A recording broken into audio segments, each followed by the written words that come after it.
welcome to L&T Education. So friends, today we will discuss about some important fact, and today the name of our topic is scientific instruments and their uses. वैज्ञानिक आविष्कार और उनका व्यवहार। तो इसके बारे में आज हम अध्ययन करेंगे या पढ़ेंगे।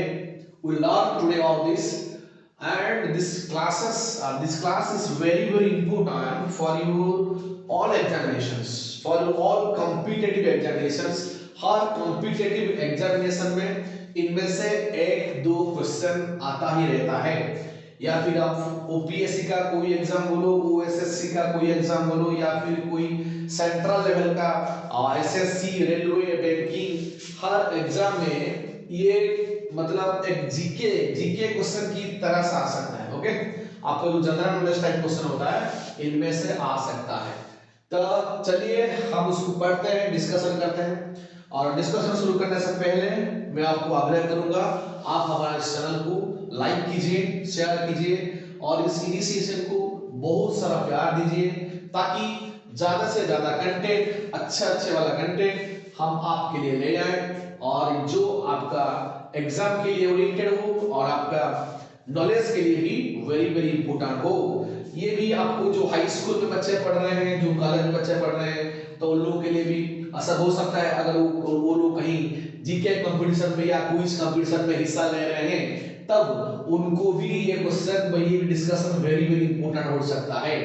तो चलिए शुरू करते हैं आज का डिस्कशन। Let's start discussion. तो देखिए, हम दो कलम बनाए हैं। इसमें पहले लिखा है इंस्ट्रूमेंट्स, उपकरण, और सेकंड में लिखा है व्हाट इज मेजर, यानी कि इस उपकरण से हम क्या मेजरमेंट करते हैं, क्या मापते हैं। ओके, चलिए शुरू करते हैं। तो पहला वाला है आपका क्या, आपका है एमीटर। एमीटर में क्या यूज है, एमीटर को हम यूज करते हैं strength of electric current eight circuit में। सर्किट के अंदर कितना करंट, कितना एम्पीयर करंट फ्लो होता है, इसको मेजर करने के लिए हम एमीटर डिवाइस को यूज करते हैं। ओके, हमेशा एमीटर को हम क्या सीरीज कनेक्शन के, एमीटर को हमेशा सर्किट में सीरीज कनेक्शन करते हैं। ये चीज आपको दो तीन जानकारी दिया मैंने। एमीटर से हम strength of electric current of the circuit measure करते हैं, और एमीटर को हमेशा एक सर्किट में सीरीज कनेक्शन में करते हैं। ओके, ये आपका हो गया एमीटर। सेकंड देखो, आज आपके सेकंड है आपका ऑडियोमीटर। ऑडियो से आपको मतलब जानकारी आ गया होगा। Audiometer means measuring the intensity of the sound. Sound का इंटेंसिटी को मेजर करने के लिए, कितना इंटेंशन का साउंड है, कितना डेसिबल का साउंड है, उसे मेजर करने के लिए हम ऑडियोमीटर डिवाइस को यूज करते हैं। ओके गाइस, देन नंबर 3 में हमारा क्या है, नंबर 3 में है bolometer. BOLOMETER, bolometer. Bolometer is a device which is used to measure the heat radiation। आपको पता होगा हीट ट्रांसफर तीन मीडियम से होता है, तीन माध्यम से होता है। एक है कंडक्शन, एक है कन्वेक्शन, और तीसरा है आपका रेडिएशन। इस हीट रेडिएशन को मेजर करने के लिए हम बोलोमीटर यूज करते हैं, एक डिवाइस। ओके गाइस, देन चलिए नंबर 4, नंबर 4 में क्या है, बारोमीटर। ये सबको पता होगा। बार क्या है, बार है प्रेशर का यूनिट होता है। बार टॉर्क और newton per metre square, pascal, ये सब आपका प्रेशर का जो प्रेशर होता है, pressure is equal to force per area, force per unit area. तो इस प्रेशर का प्रेशर को, एटमॉस्फेरिक प्रेशर को मेजर करने के लिए हम बारोमीटर का इस्तेमाल करते हैं। नेक्स्ट देखिए नंबर 5, नंबर में क्या है आपका कैलिपर। देखो कैलिपर आपका है वर्नियर कैलिपर एक होता है जो हम यूज करते हैं ज्यादा टूल रूम्स में, जो मैकेनिकल सेक्टर में। ओके, टूल रूम सेक्टर में जिसमें डाई बोर्ड तैयार होता है, तो उस सेक्टर में हम कैलिपर्स यूज करते हैं। ओके, तो कैलिपर हम क्या कर सकते हैं, इंटरनल एंड एक्सटर्नल डायमीटर को सॉलिड, एक सॉलिड का उसका एक्सटर्नल डायमीटर पकड़ लीजिए, ये आपका सॉलिड है। ओके, ये एक सॉलिड है, इस सॉलिड का एक्सटर्नल डायमीटर क्या है उसको मापने के लिए हम यूज कर सकते हैं कैलिपर, और उसका इंटरनल डायमीटर क्या है उसको मेजर करने, मतलब और ये होलो पाइप है, अगर ये होलो है ओके, उसका अंदर का डायमीटर कितना है उसे चेक करने के लिए हम उसको भी यूज कर सकते हैं कैलिपर। ओके, वर्नियर कैलिपर के अंदर उसका एक्यूरेसी बहुत होता है 0.01 या फिर 0.02 mm होता है, 0.02 mm होता है। Okay, caliper. Okay, very very highly precision instruments, इसके लिए आपको ये चीज याद रखना पड़ेगा। नंबर 6 में देखिए, नंबर 6 में क्या है, कैलोरीमीटर। कैलोरीमीटर आपको पता होगा, calorie is the unit of heat, तो इनमें से आपको अंदाजा आ गया होगा। तो कैलोरीमीटर को हम हमेशा क्वांटिटीज ऑफ हीट का क्वांटिटी कितना होगा उसको मेजर करने के लिए हम कैलोरीमीटर को इस्तेमाल करते हैं। ओके गाइस, नेक्स्ट देखिए क्रायोमीटर क्या है, कैलोरीमीटर और क्रायोमीटर। कैलोरीमीटर में आपको हीट का क्वांटिटी को मेजर करते हैं, और क्रायोमीटर जो क्रायोजेनिक मेटेरियल होते हैं, क्रायोजेनिक मेटेरियल मतलब तो जिसका टेम्परेचर बिलो 0 डिग्री सेंटीग्रेड यानी कि माइनस नेगेटिव में होता है, negative 200 degree centigrade, minus 170 160 degree centigrade, तो उनको हम क्या बोलते हैं, क्रायोजेनिक मटेरियल बोलते हैं। क्रायोजेनिक मटेरियल तो आपका इंडस्ट्रियल सेक्टर में या फिर ऑटोमोबाइल सेक्टर में या फिर आपका ऑटोमोटिव सेक्टर में या फिर आपका जो ये पार्ट्स तैयार होता है अपना एरोप्लेन वगैरह, ओके, तो उनमें से क्रायोजेनिक मटेरियल हम यूज करते हैं। तो क्रायोमीटर को हम यूज करते हैं to measure the very low temperature. अगर आपका टेम्परेचर बहुत कम है, बिलो 0 डिग्री सेंटीग्रेड यानी कि माइनस में अगर आपका टेम्परेचर है, तो माइनस यानी कि क्रायोजेनिक बॉडी और क्रायोजेनिक मटेरियल को उसका टेम्परेचर को मेजर करने के लिए हम क्रायोमीटर यूज करते हैं। ओके, देन आपका नंबर 8 में क्या आएगा, डायनामोमीटर। डायनामोमीटर में क्या करते हैं, इलेक्ट्रिक पावर। ओके, डायनामोमीटर में हम क्यों यूज करते हैं, इलेक्ट्रिक पावर कितना है, इलेक्ट्रिक पावर को मेजर करने के लिए P = W/T। ओके, कितना वेटेज का है, ओके, कितना वेटेज का है, कितना वाट का है ये इंस्ट्रूमेंट, तो उसको मेजर करने के लिए हम डायनामोमीटर का इस्तेमाल करते हैं। देन देखिए आपका नंबर 9 में क्या आएगा, तो आएगा फ्लक्स मीटर।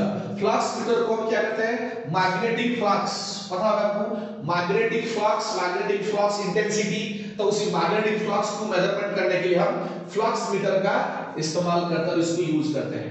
देन गैल्वानोमीटर में प्रेजेंस ऑफ इलेक्ट्रिक करंट। देखिए एमीटर को हम इस्तेमाल करते हैं इलेक्ट्रिक करंट का स्ट्रेंथ, अगर आपका ज्यादा इलेक्ट्रिक करंट है उसको मेजर करने के लिए हम एमीटर यूज करते हैं। अगर आपका वेरी वेरी लो अमाउंट का इलेक्ट्रिक करंट है, मिली एम्पियर में, माइक्रो एम्पियर में, बहुत कम सा अगर आपका इलेक्ट्रिक करंट फ्लो हो रहा है सर्किट में, तब हम क्या इस्तेमाल करते हैं, गैल्वानोमीटर को यूज करते हैं, तो लो वैल्यू ऑफ करंट को मेजर करने के लिए, लो एम्पीयर करंट को मेजर करने के लिए।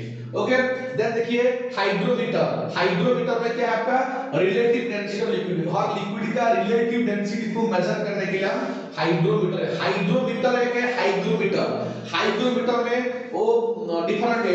हाइड्रोमीटर वाटर लिक्विड, तो उसका रिलेटिव डेंसिटी को मेजर करने के लिए, रिलेटिव डेंसिटी मतलब आरडी से बोलते हैं। रिलेटिव डेंसिटी क्या होता है ना, एक लिक्विड का density of liquid, okay, density of a liquid divided by density of water at 4 degree centigrade.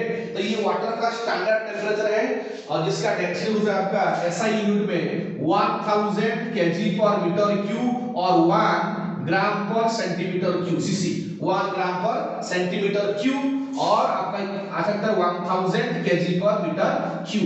ये आपका रिलेटिव डेंसिटी। तो रिलेटिव डेंसिटी क्या होता है, ये आपका यूनिटलेस होता है, यूनिटलेस, और ये आपका डायमेंशनलेस। ओके, डायमेंशनलेस होता है आपका रिलेटिव डेंसिटी, क्योंकि रिलेटिव डेंसिटी का फॉर्मूला क्या गया, डेंसिटी बाय डेंसिटी, तो इसका कोई यूनिट नहीं रहेगा और उसको डायमेंशन भी नहीं रहेगा। ओके, हाइड्रोमीटर को यूज करते हैं रिलेटिव डेंसिटी को मेजर करने के लिए लिक्विड का। ओके, नेक्स्ट देखिए हाइड्रोफोन क्या यूज करते हैं, देखो हाइड्रो का मतलब होता है वाटर। ओके, वाटर से होता है हाइड्रो, तो साउंड अंडर वाटर के अंदर क्या साउंड हो रहा है, तो उसको मेजर करने के लिए हाइड्रोफोन, यानी कि कोई वेसल सबमराइन मतलब पानी से नीचे जा रहा है, ओके, तो वो कितना साउंड इमिट कर रहा है, उसको मेजर करने के लिए हम हाइड्रोफोन यूज कर सकते हैं। या फिर पानी के अंदर जो होते हैं, या डॉल्फिन बोलो या फिर ब्लू व्हेल बोलो, तो वो भी कुछ उनका भी पानी के अंदर भी साउंड किए होंगे, तो उस साउंड इंटेंसिटी को मेजर करने के लिए हम हाइड्रोफोन का इस्तेमाल करते हैं। Okay, then lactometer is very important. Relative density of milk का रिलेटिव डेंसिटी को मेजर करने के लिए लैक्टोमीटर, यानी कि आप इससे चेक कर सकते हैं आप जो मिल्क यूज कर रहे हैं, आपका अपना घर का अपने बच्चे को जो मिल्क खाने के लिए दे रहे हैं, तो उसका प्यूरिटी कितना है। ओके, उस मिल्क का कितना प्यूरिटी कितना है, तो उसको आप आराम से लैक्टोमीटर से मेजर कर सकते हैं। तो फिर आप चेंज कर सकते हैं, जो आपका ग्वाला आपको दिया होगा, आपका जो खीर या फिर मिल्क, तो उसको आप चेंज कर सकते हैं। देखिए भाई, देखो आपका जो दे रहे हैं उसमें तो ज्यादा पानी का परसेंटेज है और खीर का परसेंटेज कम है, तो इसलिए हम आपको चेंज कर रहे हैं, ऐसे कह सकते हैं। ओके, ये लैक्टोमीटर वेरी वेरी इंपॉर्टेंट है, तो इसमें आप चेक कर सकते हैं the relative density of the milk, यानी कि आप जो मिल्क इस्तेमाल करते हैं, मिल्क तो हर घर में डेली यूज होता है, बच्चों को खाने के लिए देने के लिए, या फिर हम घर में ऐसे मिल्क यूज करते हैं, ऐसे अपने खाना में यूज करते हैं, कोई मिल्क को भी पीता है। ओके, फिर भी मिल्क को हम बहुत सारी चीज में इसको इस्तेमाल करते हैं, चाय बनाना, कॉफी बनाना, उसको यूज करते हैं।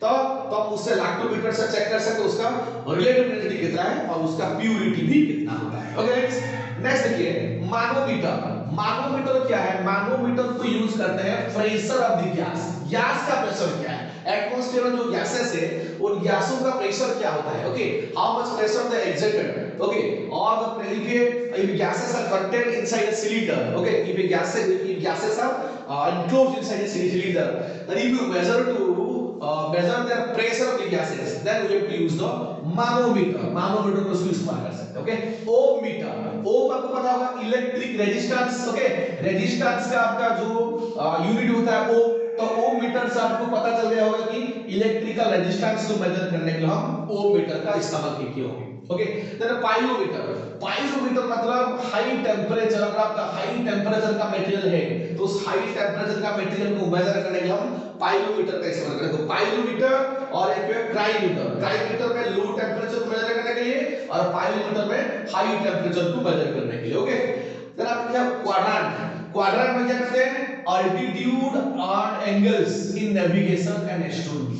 नेविगेशन के लिए, नेविगेशन जो हमारा होता है, ओके, नेविगेशन या फिर एस्ट्रोनॉमी, एयर में जो हम एस्ट्रोनॉमी के लिए यूज करते हैं, नेविगेशन के क्षेत्र में हम क्वाड्रेंट को इस्तेमाल करते हैं। उसका अल्टीट्यूड कितना हाइट में है और कौन से एंगल में, कितना एंगल क्या है, अल्टीट्यूड और एंगल को मेजर करने के लिए किन क्षेत्रों में, नेविगेशन और एस्ट्रोनॉमी के क्षेत्र में उसे यूज करने के लिए हम क्वाड्रेंट को इस्तेमाल कर सकते हैं। ओके, देन टेंजेंट गैल्वानोमीटर क्या करेंगे, strength of the galvanometer.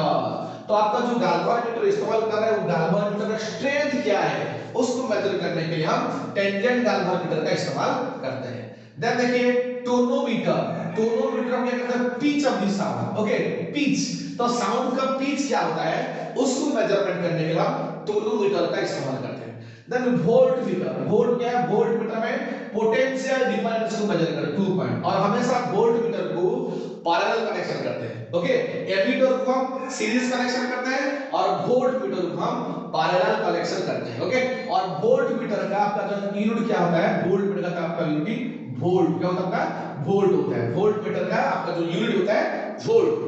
Okay, it measures the potential differences between 2 points. पकड़ लीजिए, ये यहाँ पे वायर है, तो वायर का इस दो एंड में कितना पोटेंशियल डिफरेंस है, इस एंड में और इस एंड में। अगर उसमें करंट फ्लो हो रहा है, ओके, तो करंट फ्लो हो रहा है, तो इस दो एंड में कितना आपका पोटेंशियल डिफरेंस है, उस पोटेंशियल डिफरेंस को मेजरमेंट करने के लिए हम वोल्टमीटर का इस्तेमाल करते हैं।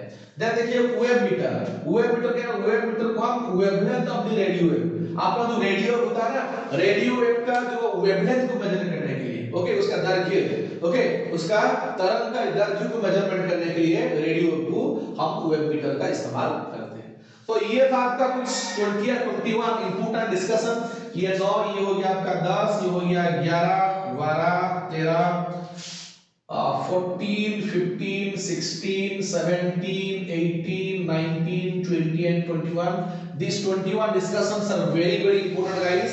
मैं आपको और एक बार याद दिलवाता हूँ, ये चीज जो स्कूल में पढ़ते हैं बच्चे उन लोगों के लिए इंपोर्टेंट होता है उनका जीके कंपटीशन के लिए, जो कॉलेज में पढ़ते हैं उन लोगों के लिए इंपोर्टेंट होता है जीके और क्विज कंपटीशन के लिए, और जो बच्चे हमारा कॉम्पिटिटिव एग्जामिनेशन के लिए प्रिपरेशन कर रहे हैं उन लोगों के लिए वेरी वेरी इंपोर्टेंट होता है। ओके, तो इस तरह से हम हमेशा अच्छा अच्छा कंटेंट वाला क्लास आप लोग के लिए लाएंगे, और हम बस आपको एक ही अनुग्रह करते हैं कि हमारा चैनल को आप अंत तक देखिए। अगर आपको अच्छा लगा तो लाइक कीजिए, शेयर कीजिए और सब्सक्राइब कीजिए, ताकि इस तरह अच्छा सा अच्छा कंटेंट हम आप लोग के लिए ले पाए। ओके, तो आज के लिए इतना। जय हिंद, जय जगन्नाथ।